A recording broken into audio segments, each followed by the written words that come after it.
भोजपुरिया समाज चैनल में आप सबके स्वागत बा। भोजपुरी के तमाम खबर सबसे पहले जाने खातिर भोजपुरिया समाज चैनल के सब्सक्राइब कर दी और घंटी पर जरूर दबा दी। जय भोजपुरिया समाज। जी हाँ भैया, अभी के रिपोर्ट में बहुत ही बेहतरीन खबर लेके आए बनी भोजपुरी के पावर स्टार पवन सिंह के एक फैन के बहुत ही बेहतरीन वीडियो सॉन्ग के बारे में, जौन की पवन सिंह के ऊपर गाना लेके आए बने।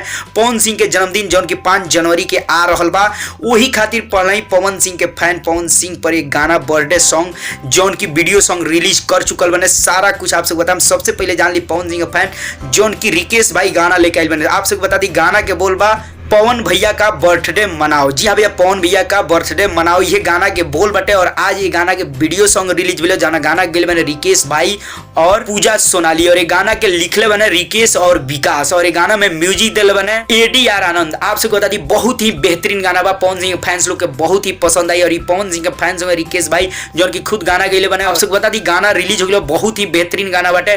पवन सिंह के फैन पवन सिंह के बर्थडे पर गाना लेके आए बने पवन सिंह के ऊपर। तो आप सबके बता दी भैया कहाँ रिलीज हुई बटे एकदम क्वालिटी में वीडियो सॉन्ग। तो चैनल के नाम बा हनुमंत म्यूजिक। जी अभी हनुमंत म्यूजिक यूट्यूब चैनल पे ये गाना रिलीज हो गई बा। सुबह के काफी अच्छा व्यूज भी मिलल बा। आप सब अगर देखल चाहती तो वहां से देख सकते नहीं। और चलते चलते इतने कहम कि भैया वीडियो के लाइक करी, ज्यादा से ज्यादा वीडियो के दबा के शेयर करी। फिर से हम बहुत जल्द एक नया और बेहतरीन खबर के साथ।